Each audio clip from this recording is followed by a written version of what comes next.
Okay, David, I think you've spent some probable time looking at governing body websites, school websites. Have you drawn any conclusions from that? Yes, a very mixed bag, really. At one end, some fantastic websites, really glossy, very informative, very attractive, easy to navigate your way through, packed with useful information. And at the other end, really poor websites with information that's patchy, out of date, very difficult to find your way around, and all points in between, really. There's a bit of a secondary and a primary divide. The secondary ones tend to be better because they've got, I suppose, more money to invest in them. But it's not always the case. I mean, some secondary ones are not nearly as good as the best primary sites. So, I mean, it certainly can be done. I think it should be done. What are the main things that a governing body should be considering when looking at a school website?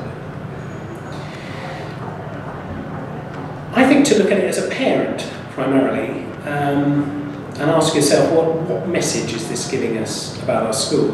Never mind the detail of the information. First impressions count. Is this a website that is encouraging me to look further? Does it convey a true picture of the school?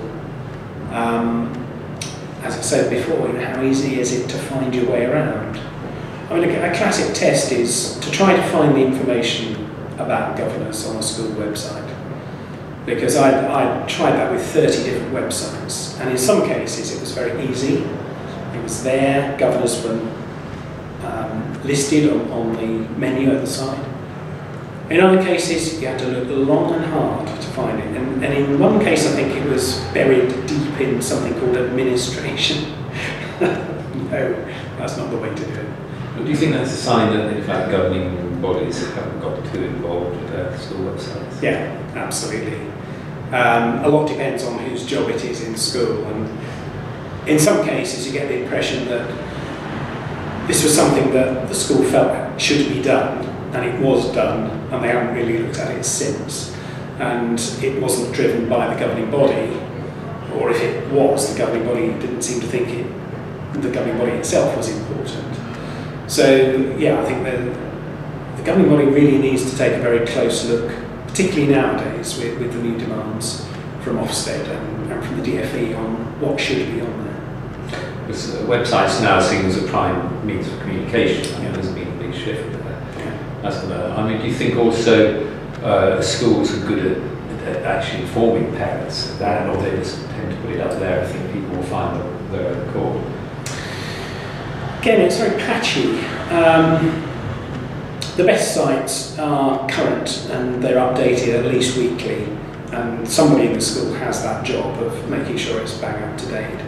And obviously with things like video and social media, it's increasingly easy potentially to communicate with parents. I don't think many websites really seem to encourage a lot of feedback, although I think responding to a website is not the most direct way of communicating, and I guess most people still prefer just to talk to the head or the teachers, which is fair enough. But to get feedback from parents on your website, I think is really important, because it may well be missing something really obvious that would improve it no end. I mean, you talk about parents and being the main users, but I mean, are they really the sole users? Is that all the only groups you think about? No, absolutely not. We know that Ofsted inspectors now, because of the almost no notice inspections, are looking at websites almost as a prime source of information. So that's critically important. Also, you've got potential parents who might be thinking about sending their children to your school, particularly if they're moving from another part of the country. They may well look at the website before they look at anything else. And if that puts them off, you may have lost them straight away. And I think other schools will be looking at your website too. It's still a competitive business running a school, and if another school has got a better website, then chances are they'll be doing better than you in attracting parents and new children. Actually, the remark about Ofsted could be a bit of a warning too against having one that's too flashy. Yeah. It could put them off.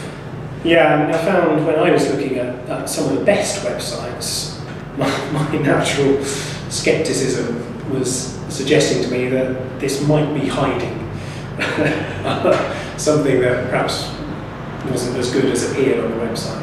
So you certainly need to be able to back up anything that you say on the website with real facts. And by all means, we need to make sure that the website is lively. It's about children, it's about education, it's about learning, rather than just reams and reams of dull information about the uniform policies and so on. In fact, it's an age-old problem in schools, where the schools are not generally very good at marketing themselves. No. The website is a marketing tool, isn't it? And after all, That's right. why should teachers know what about marketing? It's not their skill, but it's something you have to address, whether you like it or not. Yeah. Because, as you said, we live in a competitive environment. Yeah, absolutely.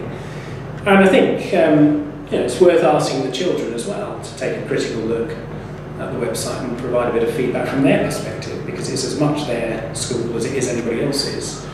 And they may well have some very, very useful skills and knowledge that can really bring your website to life. So you just wanted to give some practical advice to governing bodies about how they should approach it.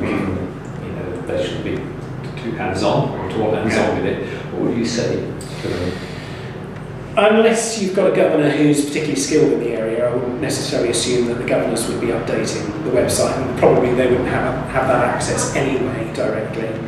But it seems to me at least one governor needs to be looking at the website, ideally once a week, but maybe at least once a month. And I think particularly taking a look at what it says about the governing body.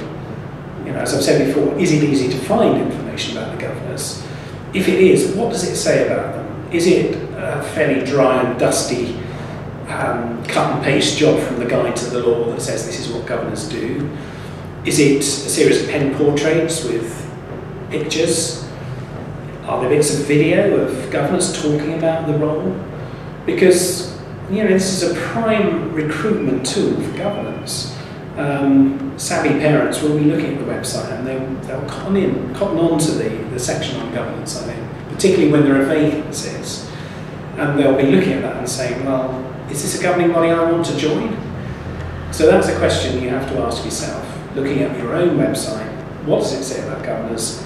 Does it say this is a governing body that I'd really like to be part of? And if not, then we need to do something about it. And would you put it on your list of things that need regular reports to the governing body?